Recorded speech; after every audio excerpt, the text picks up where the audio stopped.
اسی میں انسان کا سکون بھی ہے، اسی میں اسٹریس ڈپریشن کا علاج بھی ہے۔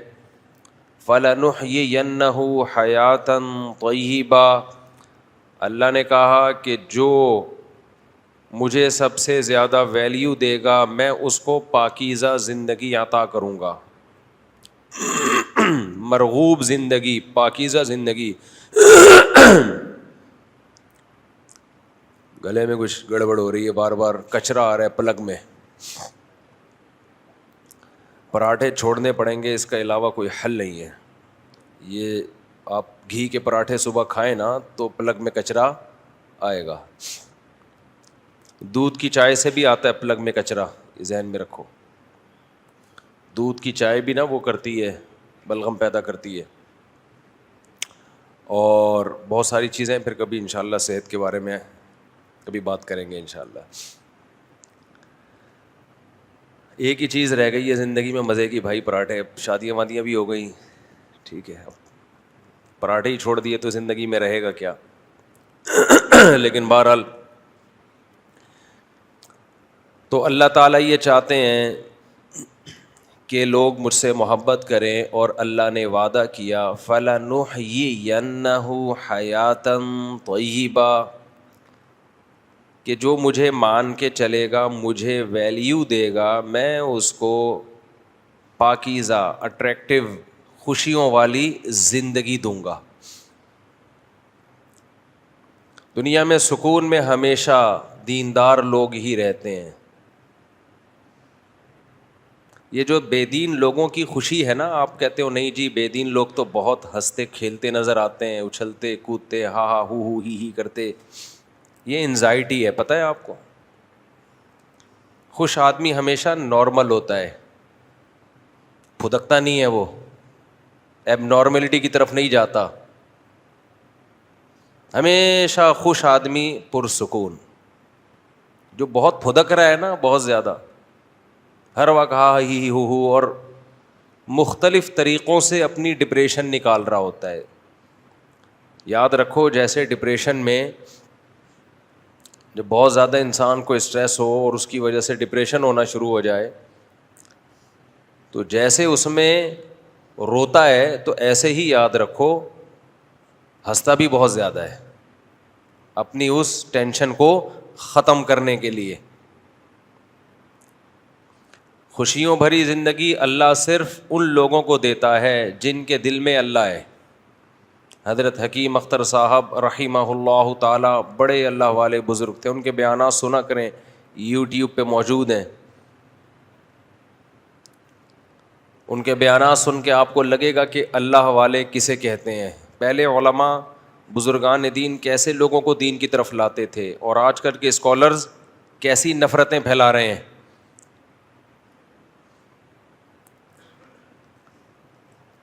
تو اللہ والے لوگ اللہ والے ہوتے ہیں، ان کو سن کے انسان کو سکون ملتا ہے۔ تو وہ فرمایا کرتے تھے کہ دل جو ہے وہ پورے جسم کا بادشاہ ہے، دل پورے جسم کا بادشاہ ہے۔ اللہ اس کائنات کا بادشاہ ہے۔ بادشاہ جب بادشاہ پہ حملہ کرتا ہے، اچھا دیکھو یہ ایک بات بیچ میں علمی نکتے کی آ گئی، میں یہ جو ملفوظ سنا رہا ہوں یہ حضرت حکیم اختر صاحب کا ہے نا، تو میں نے بتا دیا کہ یہ کہاں سے ملا ہے مجھے، ان کا قول ہے۔ یہ بھی خیانت ہوتی ہے، آپ کوئی حکمت کی بات بڑی یونیک قسم کی کر رہے ہو اور ایسے شو کر رہے ہو جیسے میں یہ کہہ رہا ہوں۔ آج کل یہ بھی ہونے لگا ہے، کسی اور کی تحریر ہوتی ہے اپنے نام سے شائع کر دیتے ہیں، یہ بہت بڑی خیانت ہے۔ اور یہ بھی خیانت ہے کہ کسی اور کی تحریر ہو اور آپ اس کا نام نہ لکھو نیچے، یہ بھی آج کل چل پڑا، بس منقول لکھ دو، فلاں سے بس منقول ہے، تو بھائی نام لکھو۔ جب تم نے ایک آدمی سے فائدہ اٹھایا ہے تو کیوں، یہ تو ایک غیر اخلاقی حرکت ہے کہ آپ اس کا نام شو نہ کریں، چاہے وہ جیسا مرضی ہو، لیکن آپ بتا دیں بھائی ہمیں اس سے اتفاق نہیں ہے، لیکن تحریر کس کی ہے؟ فلاں کی ہے، یہ نام نہیں لکھ رہے ہوتے اس کے اوپر۔ کوئی آپ کے ساتھ ایسا کرے، آپ کی کتاب شائع کر دے نام نہ لکھے اور بولے کسی کی کتاب, آپ کو غصہ نہیں آئے گا؟ بھائی یا تو کتاب شائع نہیں کر, یا کر رہا ہے تو میرا نام تو لے گا اس کے اوپر. میری جب 4 شادیوں والی کتاب میں نے لکھی تو میری کتاب چھپنے سے پہلے اس موضوع پر 2 کتابیں اور آ گئیں. میں نے 2-3 لوگوں کو مسودہ دیا پڑھنے کے لیے, تو انہوں نے اپنے نام سے چھاپ دیا اور اس میں تھوڑی سی تبدیلی کر لی. یہ بھی خیانت میں آتا ہے, تھوڑی بہت تبدیلی کر کے, محنت تو ساری کسی اور کی ہے نا, تو اپنے نام سے چھاپ دی, تھوڑی بہت تبدیلی کر دی اس میں. تو غیر اخلاقی حرکت غیر اخلاقی ہی ہوتی ہے. تو آج کل کتابیں لکھنے کا ایک نیا طریقہ مارکیٹ میں آیا ہے. ایک موضوع پر پہلے سے کتاب ہے تو ایسی 10 کتابیں جمع کی. جیسے آپ نے تجارت پہ کوئی کتاب لکھنی ہے, فضائل پر تجارت کے, رائٹر لوگ کیا کر رہے ہیں, کتاب کے مصنفین کیا کر رہے ہیں کہ اس موضوع پر 10 کتابیں پہلے سے ہیں, تو 10 کتابوں میں کمپوزر کو بولا یہ یہاں سے یہاں, یہ دوسری کتاب کے یہاں سے یہاں پیش کر لے, یہ یہاں سے یہاں, مل کے 11ویں کتاب شائع کر دی. یہ بھی خیانت ہے. سمجھتے ہو کہ نہیں سمجھتے ہو؟ یہ کیا ہے؟ خیانت ہے. بلکہ اور چلیں آگے, ہم جب تخصص کر رہے تھے, افتاء فتوے کا کورس سیکھ رہے تھے, تو ہمارے استاد, ہم ریسرچ کرنا سیکھ رہے تھے نا. فتویٰ کا کیا مطلب ہوتا ہے؟ مفتی جو ہے وہ ریسرچ کر کے جواب دیتا ہے. آج کل کے یوٹیوب کے جو اسکالرز ہیں نا, ان کو ریسرچ کرنا آتی نہیں, ان کو پتہ ہی نہیں ہے ریسرچ کن کتابوں سے ہوتی ہے. یہ کہتے ہیں بخاری سے ہوتی ہے. بخاری سے بھی ہوتی ہے, بخاری کے علاوہ بھی کتابوں سے ہوتی ہے. اور بخاری کی حدیث کب لی جائے گی, کب چھوڑی جائے گی, یہ اصول بھی ان کو معلوم نہیں ہوتے. ہر فن کے کچھ رجال ہوتے ہیں. تو خیر بات کہاں سے کہاں چلی گئی؟ جی ہاں, میں وہ بات کر رہا تھا, دوبارہ اسی طرف آتا ہوں. ہاں, یہ آپ نے بھول گیا تھا یہ مثال. تو حضرت حکیم اختر صاحب رحمہ اللہ تعالی بڑی پیاری مثال دیا کرتے تھے. چونکہ یہ ان کی مثال ہے اس لیے ان کے نام سے بیان کر رہا ہوں میں. فرماتے تھے کہ دیکھو, انسان اللہ کو ناراض کر کے خوش ہونے کے اسباب اختیار کرتا ہے. ناراض کس کو کرتا ہے؟ اللہ کو. زنا کے ذریعے, شراب کے ذریعے, دولت کی لوٹ کھسوٹ, حلال حرام کی پرواہ کیے بغیر دولت. اگر حلال طریقے سے آ بھی گئی تو اترانا شروع کر دیتا ہے خوش ہونے کے لیے, اس کو دکھاتا ہے دنیا کے سامنے تاکہ غریب لوگ ڈپریشن میں جائیں.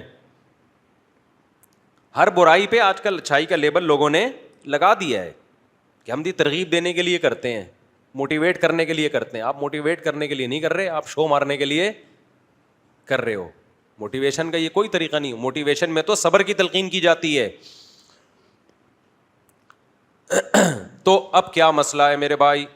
جب اللہ تعالیٰ کو ناراض کر کے انسان خوشیاں حاصل کرتا ہے, دیکھو خوشی کا محل کیا ہے؟ دل ہے نا.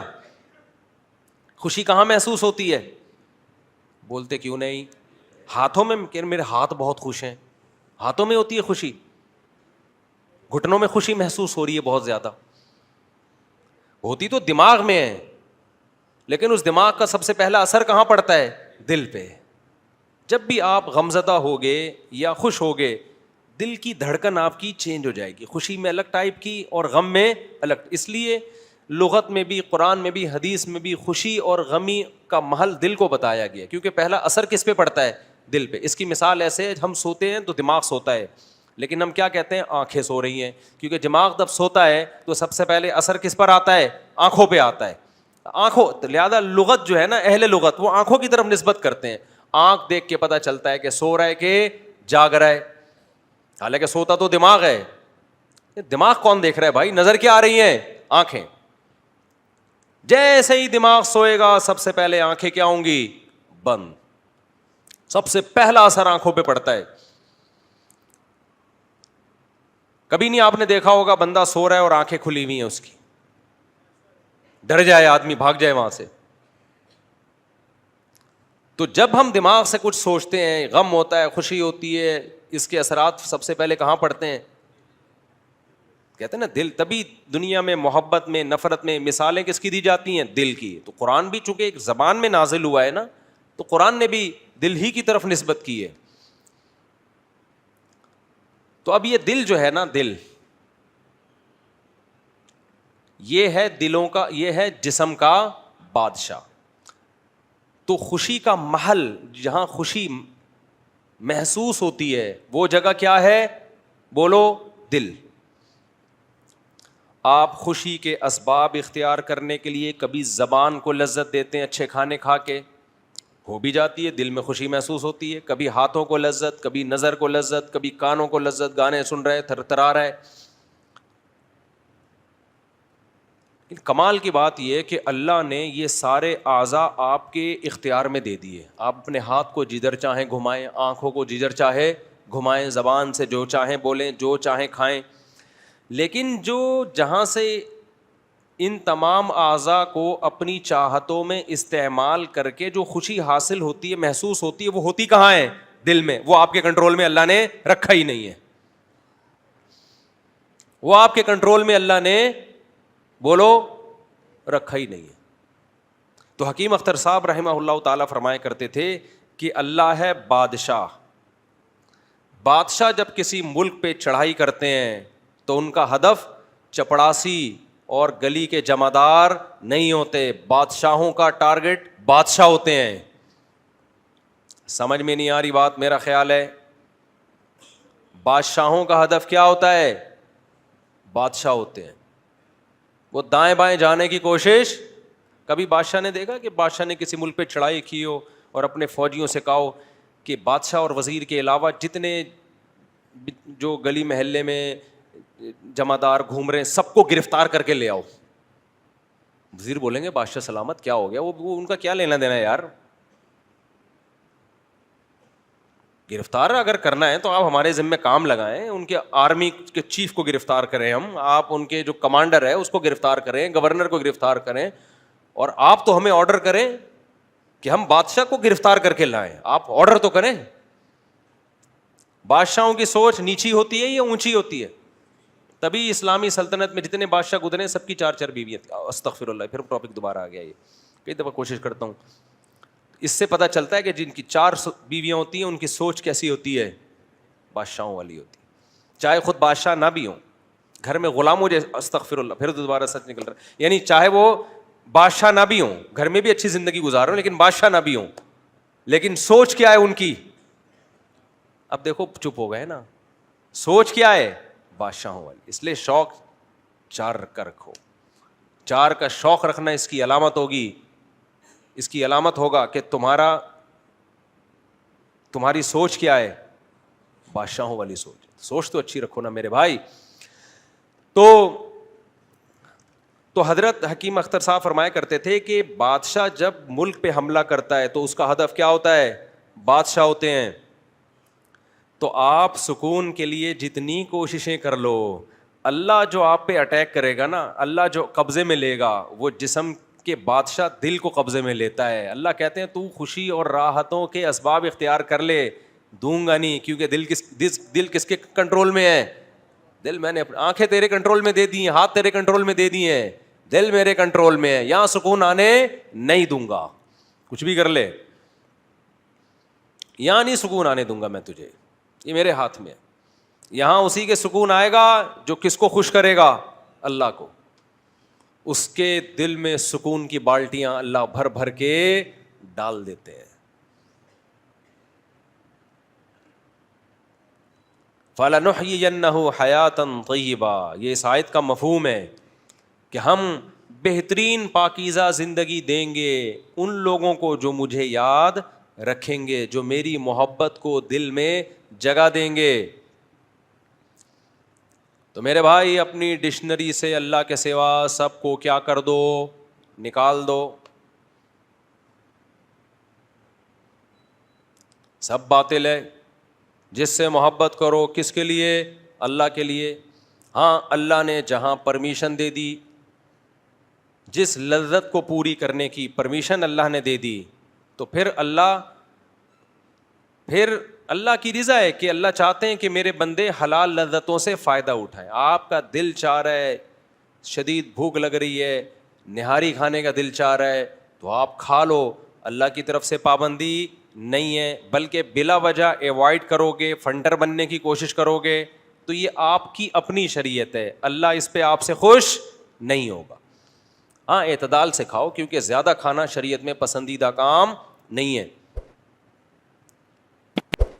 تو یہ بات تو طے ہو گئی کہ سکون اگر چاہتے ہو نا, دیکھو یہ جو خواہشات ہیں نا, خواہشات جن کے پیچھے ہم بھاگ رہے ہیں, یہ بھی خواہش, یہ بھی خواہش, یہ بھی خواہش, یہ بھی خواہش, آپ پوری کرو اپنی خواہشات کو. سب سے بڑی خواہش بنا دو اللہ کی رضا. اسلام رہبانیت نہیں سکھاتا کہ صرف اللہ کا مطلب یہ ہے کہ اب نلی نہاری بھی کھانا چھوڑ دو, اب شادیاں بھی چھوڑ دو, اب بچوں سے محبت کرنا بھی چھوڑ دو, اب کاروبار بھی چھوڑ دو. یہ اللہ رسول کی تعلیمات بولو بھائی نہیں ہے.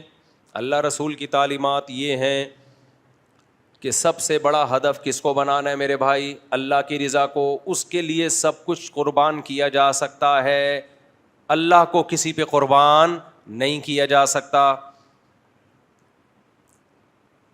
یہ جذبہ کسی طرح پیدا کر لو میرے بھائی, اللہ کرے میرے اندر بھی پیدا ہو جائے. بس جب یہ جذبہ پیدا ہو گیا تو مزے ہی مزے ہیں, پھر مزوں کی زندگی شروع. من کان یرجو لقاء اللہ فإن اجل اللہ لآت. سورہ عنکبوت کی کیسی بہترین آیت ہے. اللہ کہتے ہیں جو اللہ سے ملاقات کی امید رکھتا ہے اسے امید ہے کہ مر کے مٹی ہو کے ختم نہیں ہوں گا. دنیا مسافر خانہ ہے, بہت جلد ختم ہونے والی ہے, اور رب سے بہت جلد ملاقات. تو میں ایسے کام کر کے جاؤں کہ رب کو منہ دکھاؤں تو وہ خوش ہو مجھ سے. تو اللہ کہتے ہیں جو اللہ سے ملاقات کی امیدیں لگا کے رکھتا ہے, تو جو اس کو ٹینشنیں آ رہی ہیں ٹینشن نہ لے. فإن اجل اللہ لآت. بہت جلد ملاقات ہونے والی ہے, بہت جلد. ہم کسی کی موت پہ بہت غمزدہ ہوتے ہیں نا, تو فرشتے ہم پہ ہنس رہے ہوتے ہیں. فرشتے کہتے ہیں بھائی تو سب نے جانا ہے. ایک خاتون کا میرے پاس فون آیا لاہور سے, فون نہیں آڈیو, وہ ہمارے اسسٹنٹ ہے نا, ان کے پاس آڈیوز آتی ہیں, اب ان کا نمبر میں نے دیا ہوا ہے, تو وہ فلٹر کرتے ہیں کہ کسی کا کوئی بہت زیادہ ضروری مسئلہ ہے تو پھر وہ مجھے بھیج دیتے ہیں. زیادہ تر مسائل تو میں مفتی طارق مسعود پہ ریکارڈ کروا دیتا ہوں, لیکن کسی کا کوئی پرسنل مسئلہ ہوتا ہے تو پھر ریکارڈ نہیں ہوتی, وہ وہیں بھیج دیتے. تو اس دوران ایک ویڈیو ہمارے اسسٹنٹ نے بھیجی. وہ بیچاری خاتون بہت رو رہی تھی, ان کی والدہ کا انتقال ہو گیا. بہت زیادہ رونا دھونا. ایک تو رونا تو نیچرل ہے, وہ تو انسان کو میت پہ آتا ہے اور آنا بھی چاہیے. بالکل ہی رونا نہیں آ رہا ہے اس کا مطلب تعلق ہی نہیں تھا کوئی. بھائی آپ کا بچہ ہی نہیں ہے, آپ کا بیٹے کا انتقال ہوا, آپ خوش مل رہے ہیں, یا تو آپ پاگل ہیں یا یہ آپ کا بیٹا بولو نہیں. دونوں میں سے ایک بات تو کیا خیال ہے بھائی ہوگی نا. تو اولاد پہ یا ماں باپ پہ یا ریلیٹیو پہ رونا آنا یہ تو نیچرل ہے بھائی, لیکن ایک حد ہوتی ہے ہر چیز کی نا. اب وہ خاتون بیچاری, ان کی والدہ کا انتقال ہوا تو بہت رو رہی ہیں وہ. اچھا انتقال ہوئے بھی 1-1.5 مہینہ ہو گیا. اچھا پہلے بھی ان کا رابطہ ہوا کچھ ہم مسائل کے سلسلے میں, والدہ کے لیے دعا کا انہوں نے کہا, 1 سال سے بیچاری دعائیں منگوا رہی تھیں, میں نے بھی مانگی دعا, لیکن اللہ کی مرضی, اللہ نے اٹھا لیا والدہ کو. انہوں نے بہت رونا دھونا, 1 مہینہ ہو گیا. ان کا خیال تھا میں جب آڈیو بھیجوں گا تو میں بھی رونا دھونا شروع کر دوں گا. میں نے نہیں رویا. اول تو میں روؤں کیوں, میری والدہ کا تھوڑی انتقال ہوا ہے. خیر اللہ کسی کی بھی والدہ کا انتقال نہ ہو, ہم تو کہتے ہیں سب کی لمبی عمریں ہوں. مجھے غم تو ہوا. ان کو میں نے 2 جملے تسلی کے کہے, اس کے بعد میں نے کہا یہ کوئی نئی بات نہیں ہے کہ آپ کی والدہ کا انتقال ہو گیا. آپ کی والدہ کا بھی ایک دن انتقال ہوا تھا, اور اپنی فکر کریں تھوڑے دنوں میں آپ کا بھی کیا ہونے والا ہے, انتقال. تو بچے آپ کے بھی رو رہے ہوں گے. یہ پلیٹ فارم ہے بھائی, گاڑی آتی ہے, پرانی گاڑی آتی ہے, نئی گاڑی آتی ہے, پرانی والی پلیٹ فارم چھوڑ کے نکلتی. ہم سرگودا جاتے تھے, سپر ایکسپریس پلیٹ فارم پہ کھڑی ہوتی تھی اور ہم پلیٹ فارم پہ کھڑے ہوتے تھے. آپ کہیں جب وہ پلیٹ فارم پہ کھڑی ہوئی ہے تو ہم گاڑی میں کیوں نہیں کھڑے ہوئے, ہمیں پتہ یہ نہیں چلے گی, یہ نہیں چلے گی. جیسے ٹھگنے مرد اور ٹھگنی عورت کے بچے بڑے نہیں ہوتے نا, ایسے ہی اس زمانے میں ٹرینیں چلتی نہیں تھیں تو کئی گھنٹے لیٹ. تو اب پلیٹ فارم پہ جب پرانی گاڑی پلیٹ فارم چھوڑ کے نکلتی ہے تو پھر نئی گاڑی آتی ہے. نئی گاڑی کے آنے کے لیے پرانی کو چھوڑنا پڑتا ہے. تو بھائی آج ہم کسی کے ماں باپ ہیں, آج ہم مریں گے, کل ہمارے بچے مریں گے, کل ہمارے ماں باپ دنیا سے گئے تھے, دادا دادی گئے تھے, نانا نانی گئے تھے. یہ تو ایک چکر لگا ہوا ہے. موت کے لیے پیدا کیا گیا ہے, زندہ رہنے کے لیے تو پیدا کیا ہی نہیں ہے. تو جس کام کے لیے پیدا کیے وہ کام نہیں ہوگا کیا؟ اس میں اتنا ٹینشن لینے کی کیا بات ہے بھائی؟ سب مریں گے بھائی, سب نے ایک ایک کر کے پتلی گلی سے بولو نکلنا ہے. عربوں میں بڑی خاندانی چیزیں ہیں بعض, کیونکہ ہم لوگ ہندوؤں کے ساتھ بہت رہے ہیں نا, تو ہمارے یہاں موت زندگی کو بہت زیادہ ویلیو دی جاتی ہے. عرب نہیں زیادہ لفٹ کراتے. غیر مسلموں کے ساتھ رہ کے نا ہم لوگ 800-900 سال کدھر رہے ہیں, ہندوؤں کے ساتھ رہے ہیں نا, بہت سی چیزیں ہم میں وہاں سے آ گئی ہیں. عرب میں بہت زیادہ نہیں ہوتا موت کے, بہت زیادہ رونا دھونا لگایا ہوا ہے. تھوڑا رونا تو وہ تو نیچرل ہے, میں نے بتایا, وہ تو نہ ہونا غلط. ما تعالی الایمان ما قدر اللہ, وہ کہتے ہیں جو مقدر میں تھا ہو گیا, ایمان پر موت ہوئی ہے, خلاص چلو. چلو کو وہ عربی میں کیا کہتے ہیں؟ چلو. ٹھیک ہے. تو میں نے اپنے بارے میں کچھ وصیتیں کی ہیں کہ میں مر جاؤں تو کیا ہوگا, وہ میں نماز کے بعد وصیتیں بتاؤں گا انشاءاللہ. مجھے یاد دلانا میں مر جاؤں تو کیا کرنا ہے اور کیا نہیں کرنا ہے. سمجھ رہے ہو؟ ہم بھی مریں گے نا, اللہ کرے وصیت سے پہلے ہی نہ مر جاؤں کہیں, یعنی تو وصیت کرنے کا تو ویسے کی بھی ہے لیکن دوبارہ کروں گا. ہمارا ہدف صرف ایک ہے میرے بھائی, وہ کیا ہے؟ اللہ. اللہ خوش ہے, سب سیٹ چل رہا ہے مارکیٹ میں.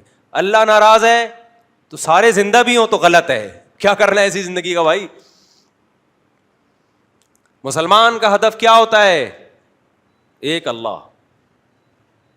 مسلمان کا ہدف کیا ہے؟ ایک اللہ بس, اور کچھ بھی نہیں ہے. تو اس کو کیا ملتا ہے اس ایک اللہ کو اللہ بنانے میں؟ یہ گھڑی خراب ہوئی ہوئی ہے, مجھے ٹائم کا نہیں پتہ چل رہا, یہ کہ کسی صحیح کروا دیں یہ اگر تو, یا میرے سامنے کوئی گھڑی رکھ دیں یار, کچھ نہیں ایسے نہیں, سامنے گھڑی ہونی چاہیے. خیر, تو مسلمان کا ہدف صرف کیا ہوتا ہے؟ اللہ. تو دل کس کے, نبی صلی اللہ علیہ وسلم نے فرمایا دل جو ہے بین اصبعی الرحمن, اللہ کی 2 انگلیوں کے درمیان میں. آپ نے دیکھا ہوگا بعض لوگوں کو کوئی پرابلم نہیں ہوتی, بیٹھے بیٹھے ڈپریشن میں جا رہے ہوتے ہیں, بلا وجہ ٹینشن میں جا رہے ہوتے ہیں. دیکھو ایک تو ڈپریشن کی بیماری ہے, وہ دماغی بیماری ہے, وہ کسی کو بھی ہو سکتی ہے. جیسے نیک آدمی تہجد گزار, سر پہ پتھر لگا اس کے اور دماغ ہل گیا تو وہ پاگل ہو جائے گا کہ نہیں ہو جائے گا؟ یہ تو نیچرل ہے نا, تکوینی امر ہے یہ تو ایسے ہی بعض دفعہ نیک لوگ ڈپریشن کے مریض بن سکتے ہیں. دماغ کے کیمیکل کیا ہو جاتے ہیں اوپر نیچے, کوئی خوراکیں غلط کھا لی, یا کوئی موروثی بھی ہوتا ہے, باپ دادا سے کوئی بیماری یہ دماغی چلی آ رہی ہوتی ہے. یہ بالکل ایک الگ چیز ہے, کیونکہ لوگ یہ سمجھتے ہیں کہ نیک آدمی تو ڈپریشن کا مریض ہو ہی نہیں سکتا. بھائی نیک آدمی ڈپریشن کا مریض اس سینس میں ہو سکتا ہے کہ یہ ایک دماغی بیماری ہے. تو بیماری جیسے وہ کسی کو, جیسے ہارٹ پیشنٹ ہوتے ہیں نا نیک لوگ, تو ایسے دماغ کے پیشنٹ بھی ہو سکتے ہیں. اس میں کیا ہے؟ میں اس ڈپریشن کی بات نہیں کر رہا جو ایک بیماری ہے, میں ایک نارمل ڈپریشن کی بات کر رہا ہوں کہ جو ٹینشنوں اور غموں کو لے کے انسان بڑھا لیتا ہے اور پھر پاگل پنے کی طرف جانے لگتا ہے, چھوٹی چھوٹی سی باتوں کو بہت ویلیو دیتا ہے. یہ والی ٹینشن نیک لوگوں کو نہیں ہوتی. سمجھتے ہو کہ نہیں سمجھتے ہو؟ یعقوب علیہ السلام ساری زندگی روتے رہے نا اپنے بیٹے کی یاد میں, بینائی چلی گئی مگر خودکشی کا خیال نہیں آیا ان کو. ہمیشہ زبان سے کیا نکلا ہے؟ شکر کا جملہ. حضرت مولانا طارق مل صاحب کا بیٹے کی ڈیتھ ہوئی ہے, آنکھ سے آنسو نکل رہے ہیں, زبان سے کوئی ناشکری کا جملہ نکلتے ہوئے دیکھا کسی نے؟ ہم نے دیکھا ہے نافرمانوں کو. جب بیٹا مر گیا نا, ایک بندے کو میں نے دیکھا کہہ رہے اللہ کو میرے اوپر ہی میرا ہی بیچا لینا تھا, پہلے ہی کم ٹینشنیں چل رہی ہیں اور اللہ نے ہمارے ساتھ یہ کر دیا. یہ نافرمانوں کا رویہ ہوتا ہے.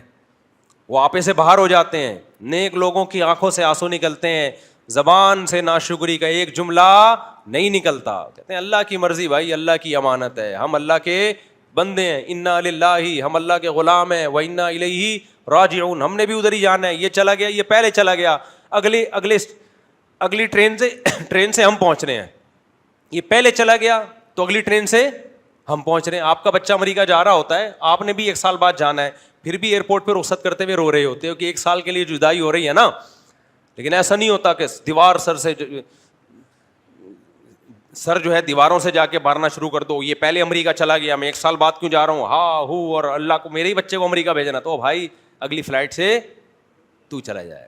تو مسلمان کا بچہ امید ہے اچھے ٹھکانہ ملے گا اس کو, تو یہ پہلے چلا گیا, اگلی فلائٹ سے ہمارے کیا خیال ہے بھائی.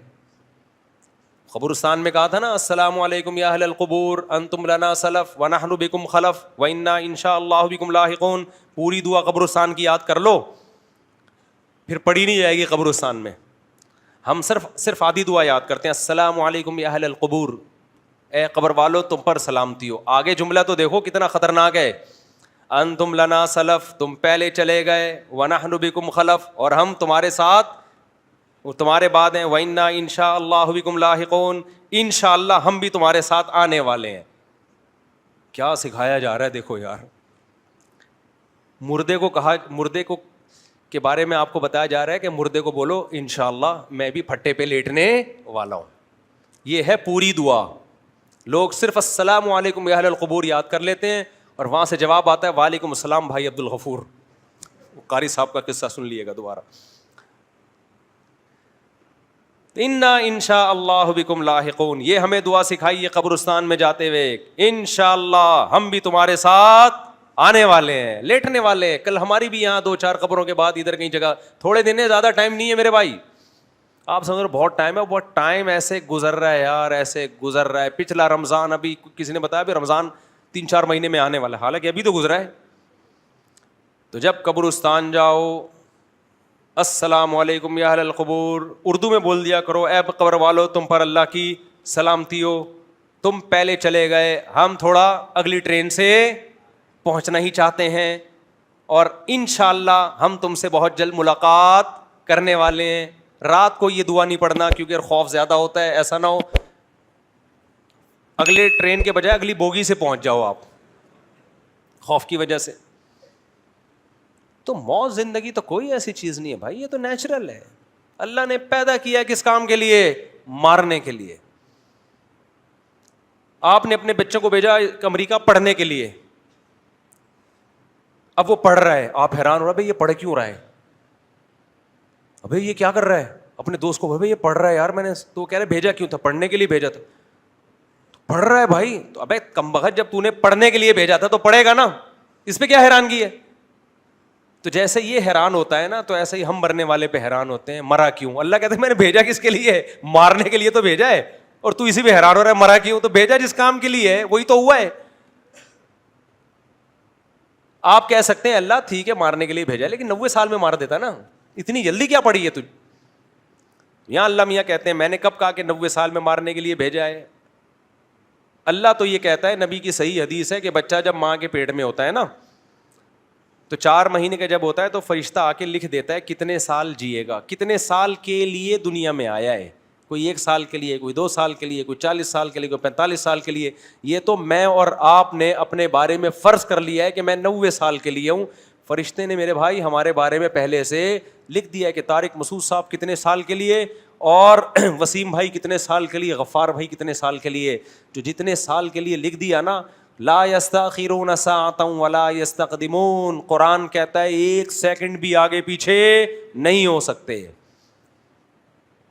کبھی گولی چل جائے گی, کبھی آپ ہی کا گارڈ آپ کو مار دے گا, کبھی کوئی غلط چیز کھا لی, کبھی ڈاکٹر مار دے گا. ڈاکٹر کے پاس گئے علاج کے لیے, انجیکشن لگ گیا غلط, ڈاکٹر نے تو ٹیکا لگایا تھا ٹھیک کرنے کے لیے, وہ ٹیکا غلطی سے وسیم کا ٹیکا کس کو لگا دیا, غفار بھائی کو لگا دیا. تو بہت کچھ ہوتا ہے دنیا میں. جہاز تباہ ہو جاتے ہیں, ٹرینوں کے ایکسیڈنٹ ہو جاتے ہیں, سلیمان علیہ السلام کے دور کا واقعہ مشہور ہے نا کہ وہ سلیمان علیہ السلام نے ایک بندے کو دیکھا, ایک اجنبی شخص آیا نا ان کے دربار میں, تو وہ بندے کو گھور گھور کے دیکھ رہا ہے ایک, تو بندہ ڈر گیا کہ یار یہ پتہ نہیں مجھے کیوں دیکھ رہا ہے اتنے گھور کے.